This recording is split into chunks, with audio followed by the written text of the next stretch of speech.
No takers? Okay. The reality is you can't identify those 1 and 4 in advance anyway. So it's really kind of a loser's game. And then the other big failure was the failure for them to keep their own houses in order.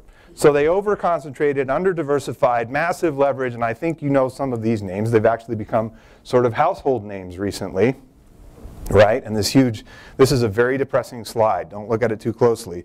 This is how much of the $700 billion got dispersed at this snapshot in time and when it did. So generally, or in a general sense, we have this massive failure at the industry level. But I want to talk about you and I as individual investors tonight. The good news is if we boil down to its essence what it takes to be a great investor, it's really not that hard, right? In its simplest terms, it's simple. It's easy even. But the bad news is that almost nobody does it, right? What doesn't work? We know this. Here's the story that Wall Street's telling us. If you just trust us, we'll beat the market for you. Give us your money and we can do it. How will they do it? Well, by picking stocks. This is an interesting story, actually. This monkey up here beat 94% of the Russian fund managers. No kidding. This monkey, picking stocks, had a fund that did a threefer in 1 year. Past performance is the other big lie we talk about. And this is sad because anecdotally you can look at managers that happen to get lucky and do it, and what happens? Well, then they get 4 and 5 stars, and then where does all the money go? Well, Morningstar says it goes to them. They took in 4 and 5-star funds took in 72% of all the money, right? In 09, $2 trillion of inflows. But here's the problem, and I think you've seen this before, but if you haven't, managers don't repeat. This is the same 20-year study that we've done for years and years and years. You look at the first 10 years, you find the top 30 fund managers. Now that you've identified them, looking in the rearview mirror, what do they do going forward? Well, they don't repeat. And then, of course, market timing, which is simply trying to get in and out of the market at all the right times. Buy at the highs, sell at the highs and buy at the lows, right? Now, generally, I would just say on average, you look like a fairly smart group. Certainly, I mean, I was up in Grand Rapids for lunch, and you got them beat by a long shot. But I just want to double check because they couldn't really identify this anyway. Let's think about this at 5,000 feet, just for a second. If someone actually possessed this ability to consistently and predictably be able to get in the market at the right time at the bottom, get out at the top, pretty soon what would happen for that person? What would happen? Come on. They'd have all the money, right? They'd leverage up and just grow this huge, I mean, Bill Gates would be working for them pretty quick. And if that's a little too far for your brain stress, like, come on, John, nobody would have all the money. Think about it this way. If somebody really could do that consistently, predictably over your investing lifetime, what are the chances that they would tell you for 1% of the assets? Or for $39.95 a month, right? The subscription to the whatever the black box software is, or the newsletter. But the problem is, somebody won the lottery last week, and I can prove it to you. There's proof. It's anecdotal evidence, but there's proof that somebody won. So looking in the rearview mirror, somebody got lucky and did this. But why doesn't it work, other than what we just figured out? It doesn't work because free markets work. They're random and unpredictable. So what moves prices? On the one hand, we have rational data that moves prices. So facts, data, statistics, income sheets, balance sheets, things that are, as we say, theoretically knowable. Now I say they're theoretically knowable because we think we know them, but sometimes they couldn't be true, or they might not be true. Has anybody heard of a company that was around a little while ago, Enron? They had facts, data, and statistics about Enron that was theoretically knowable and was information that people were trading on. But was it true? No, but it was factored into the price. And then on the other hand, you have these other things that are unknowable. Perception bias, future plans, emotions, fear, greed, anger, worry. That's factored into the price, and it's influencing people's decisions about whether they're buying or selling. So you have these two sides of what's going into the price of a stock at any given moment, the quote-unquote rational side and the irrational side. So what do you really have? Well, does this side change all the time, even though it's theoretically knowable? Yes. What about this side? People's plans, emotions, fears, all that stuff. Does this change? So this is changing and this is changing all the time. Is the price predictable then? No way. It's random. But here's the good news about that.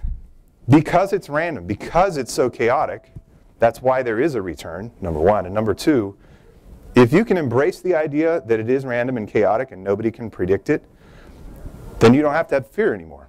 In fact, you can take comfort in the notion that it's random, chaotic, and unpredictable. Nobody can really do this, so I'm not going to pay somebody to try on my behalf. You don't have to worry about it anymore if you know that this is really true. All the knowable and predictable information is priced in right now. So the only thing that moves prices would be new and unknowable information. And again, setting aside the lunch crowd, does anybody in here know new and unknowable information?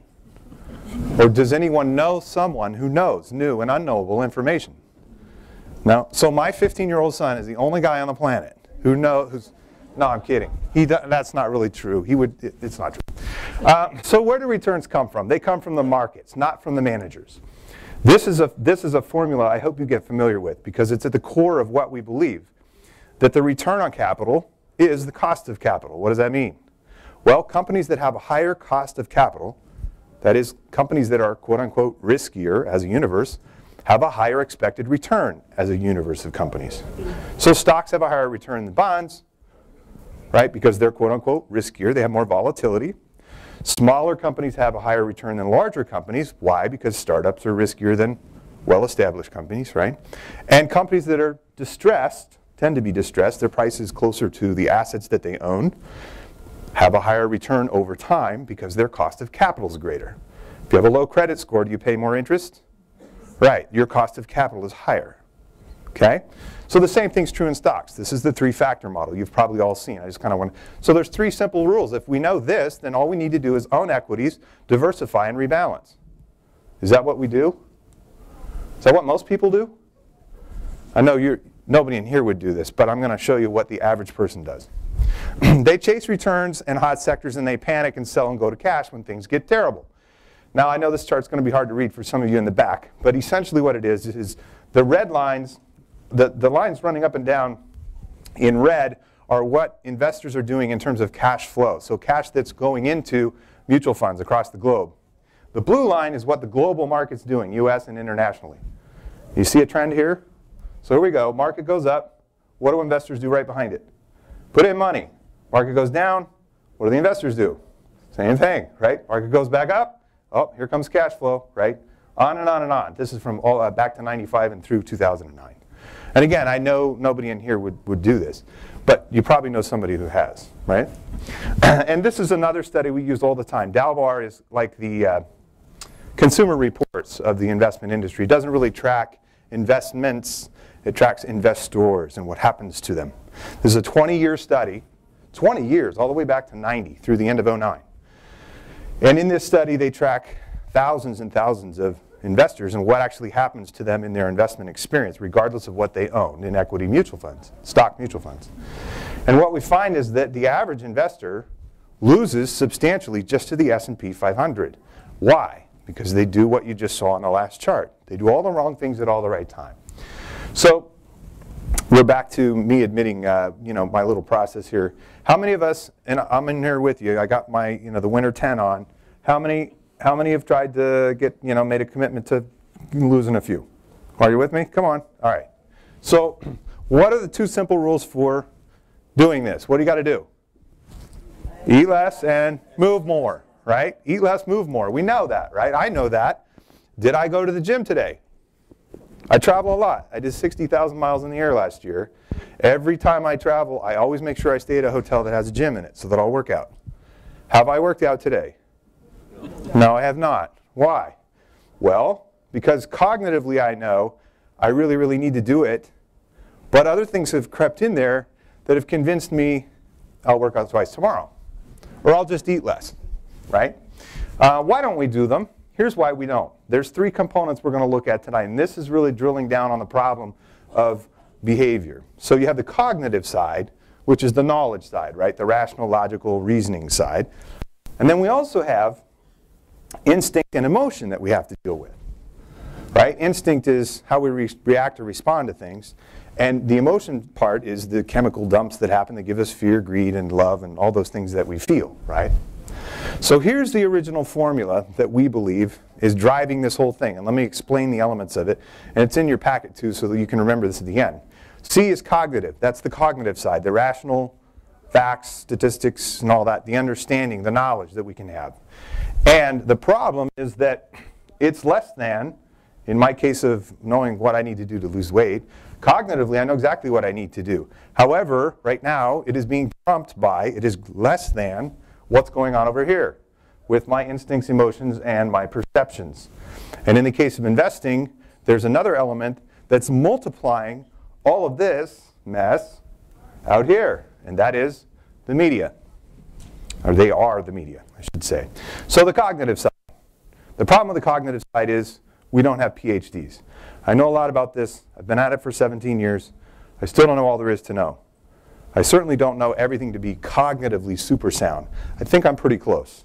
But most people really, really lack this anyway. But even if you could know this, right, there's all kinds of types of knowledge out there. And a lot of people believe what we've already disproved up front, that stock picking, market timing, and track record investing, or using past performance to determine the future, are viable sources of knowledge. That's what drives the whole industry as a whole.